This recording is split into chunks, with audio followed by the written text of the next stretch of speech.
Bonsoir à tous et merci de votre fidélité à notre antenne. Encore parler de Covid-19 dans ce nouveau numéro qui vous informe sur l'évolution de la maladie à travers le monde entier, le continent africain et puis le Togo en particulier. Mais ce soir, nous allons devoir nous intéresser un peu à l'évolution de la maladie au Togo, les chiffres en ces derniers moments, l'évolution de la maladie, la vaccination qui est à sa deuxième grande étape où le lancement de la deuxième dose a été effectif depuis le lundi dernier. Qu'en est-il justement de la situation? On va faire le point, bien sûr, avec notre invité déjà en plateau, docteur Sonia Chaptiet. Elle est bien sûr médecin généraliste, médecin-chef commune sanitaire d'Aguaïvé 2. Elle est aussi responsable du CMS Legbasito. Bienvenue. Bonsoir à tous les téléspectateurs et téléspectatrices de la New World TV. Bonsoir Mathieu. C'est un plaisir pour nous d'être là encore ce soir pour parler de la situation de la maladie dans notre pays et de l'évolution de la vaccination aussi. Parfait.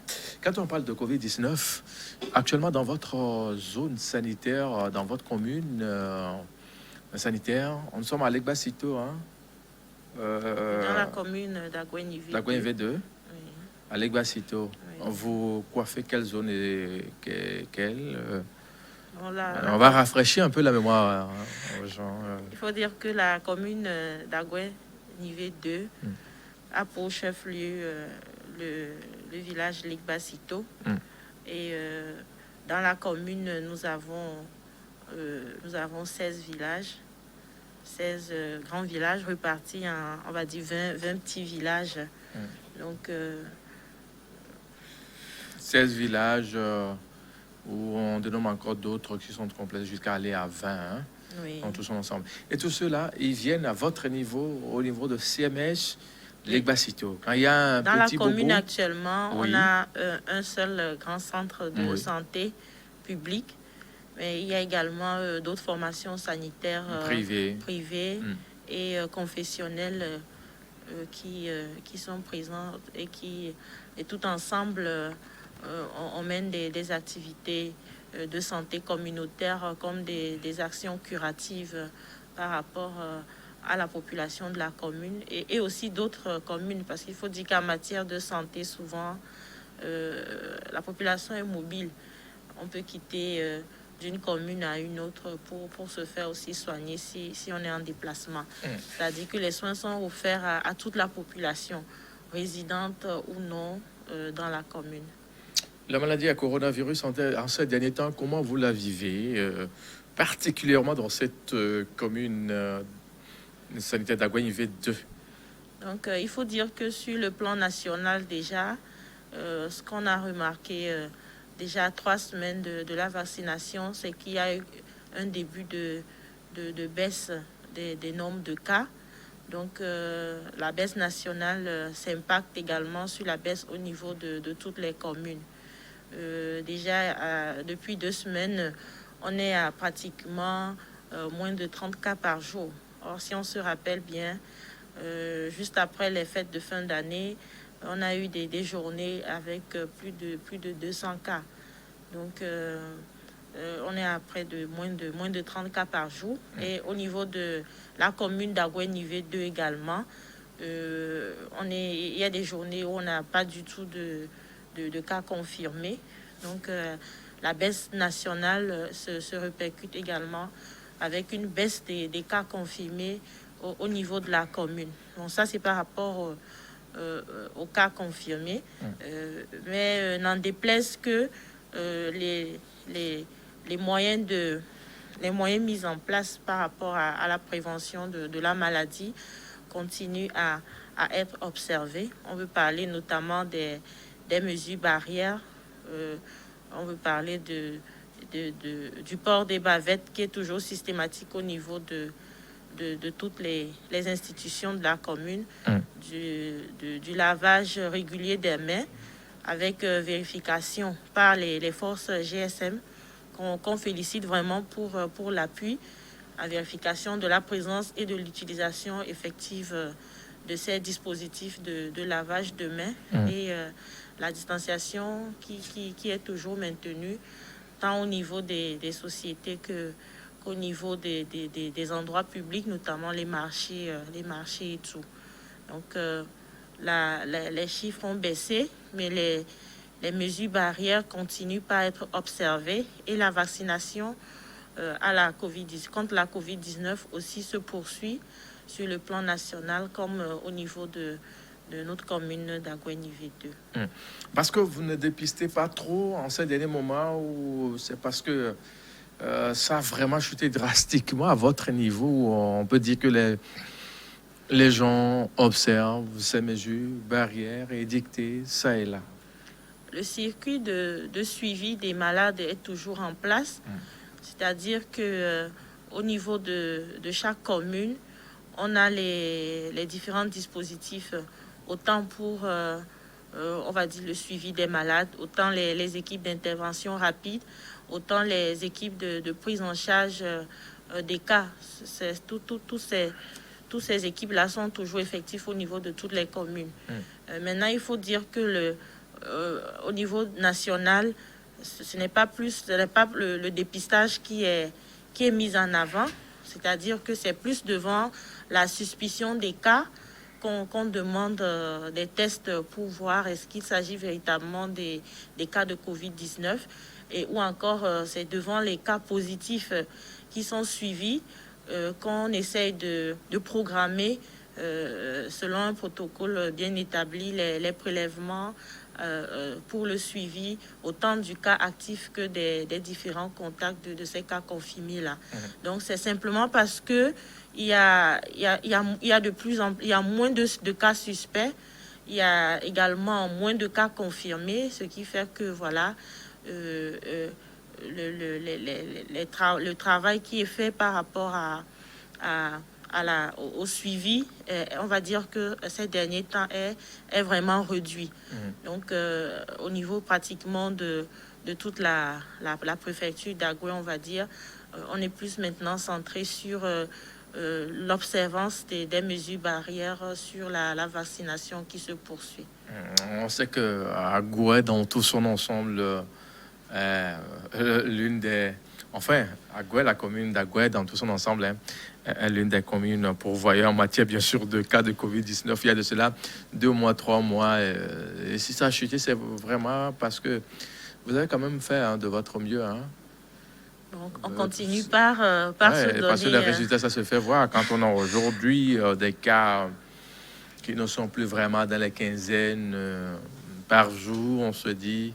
Ce qui veut dire qu'Agoué en a pour quelque chose. Ça a chuté là-bas. Donc, le chiffre également, ça se lit facilement. Bon, il faut dire qu'entre-temps, vraiment, il y avait une recrudescence des cas dans le Grand Lomé et notamment dans la préfecture d'Agoué aussi. Il faut dire aussi que la sensibilisation se poursuivait et on pense qu'à un moment donné aussi, la population a véritablement adhéré à l'observation des mesures barrières qu'on ne cessait de dire à tout bout de champ. Et il faut aussi dire que la vaccination, dès qu'elle a démarré, le constat c'est qu'il y avait un appui de toutes les équipes de vaccination par les forces GSM. Donc, ce qui fait que, étant donné que la stratégie de la vaccination, c'était une vaccination en poste fixe, et également la vaccination en poste avancé, c'est-à-dire que les équipes se déplaçaient vers les sociétés, les lieux publics et autres. Et comme ils se faisaient accompagner aussi par ces forces GSM, ce qui fait que voilà, la sensibilisation se poursuivait à tous ces points. Non seulement la sensibilisation, ces forces-là veillaient à ce que véritablement ces mesures barrières-là soient appliquées à tous les endroits où les équipes de vaccination arrivaient aussi. Donc il y a eu sûrement une prise de conscience, une adhésion de chacun à l'observance de ces mesures barrières-là. Et on se pose aussi la question aujourd'hui, est-ce que la vaccination aussi, c'est pas un début des résultats positifs ça, on va en parler largement d'ailleurs dans la deuxième grande partie de cette émission. On on va dire qu'au jour d'aujourd'hui, on constate qu'il y a une diminution des cas. C'est une bonne chose, mais on reste toujours vigilant parce qu'en matière de Covid, on ne sait pas. On ne sait pas. Donc, on continue par observer les mesures barrières, on continue par inciter les uns et les autres à se faire vacciner quand ils sont cibles. Et on espère très vite arriver au bout de ce combat-là. On sait que vous avez forcément des contacts, des liens avec les autres communes d'Agoué. J'ai eu à recevoir Madame Tilalo, docteur Tilalo Tagbapelei d'Agoué 1, c'est bien ça, qui aussi, visiblement avec son développement, on a senti que ça va aussi mieux. Comment ça se gère entre vous dans ces différents compartiments? Par exemple, Agoué 1, Agoué 2, Agoué 3, peut-être, vous êtes en liaison oui, constamment ou... Bon, il faut dire que dans le découpage, ou alors par rapport à la décentralisation, on a les communes, mais au-dessus des communes, on a les préfectures. Ça veut dire que les données d'une commune à l'autre peuvent être connues. Et de la même façon, lorsqu'il y a lieu de faire une intervention, les préfectures s'assurent que chaque commune ait la bonne information, chaque commune puisse mener l'action. Et aussi, il y a un partage d'informations qui se fait au niveau des différentes communes de la préfecture. Autant d'informations que d'actions. Ceci dans le but de vraiment arriver à faire avancer positivement les activités des préfectures et au fur et à mesure les activités des régions. Donc c'est vrai qu'il y a ce découpage sous forme de communes, mais étant donné aussi que la population est toujours mobile, donc il y a toujours cette interaction-là entre communes qui se fait. Alors, quand on parle bien sûr de ces communes, c'est parce que vous avez souvent des structures bien mises en place au sein de votre CMS pour pouvoir faire la prise en charge ou bien la détection des cas. Vous l'avez, vous aussi, à l'Eguacito là-bas, on sait qu'il y a dans certains centres ces genres de structures qui ont été mises en place par les premières autorités afin de mieux juguler la situation. Oui, c'est ce que j'essaie d'expliquer avant. C'est-à-dire qu'au niveau de chaque commune, on a des communes qui ont plus d'une formation sanitaire. Donc, dans chaque commune, il y a ce qu'on appelle la formation sanitaire chef-lieu de commune. Donc, actuellement, au niveau de ces formations sanitaires chef-lieu de commune, on a mis en place une équipe d'intervention rapide qui est chargée de faire les prélèvements aux besoins des cas suspects, des contacts suivis, des cas actifs suivis et des éventuels des éventuelles personnes qui viennent pour des contrôles. Donc, en dehors de ces équipes d'intervention rapide, il y a également au niveau de chaque formation sanitaire, chef-lieu de commune, des équipes, on dit, de suivi de contacts et voyageurs. Donc, devant un cas positif, ces équipes-là sont chargées, après investigation, de recenser tous les contacts des cas positifs, du cas positif et d'établir un suivi régulier à domicile de ces cas contacts-là.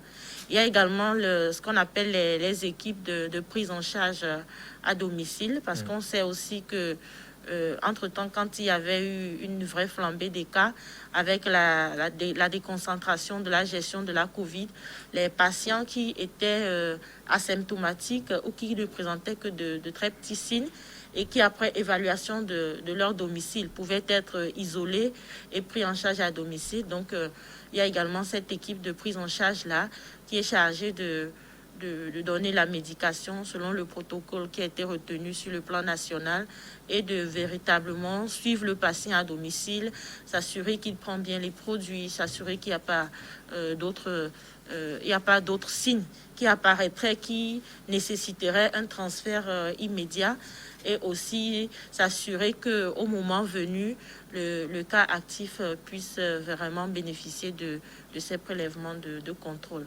Donc aujourd'hui, au niveau de chaque commune, ces équipes de prise en charge d'intervention rapide sont vraiment effectives. Et tout ceci est corrélé par la préfecture. Donc au niveau de la préfecture également, on a également ces mêmes équipes-là. Et il y a un suivi qui est fait par la préfecture, de telle sorte qu'on puisse se coordonner et avoir les données de chaque commune.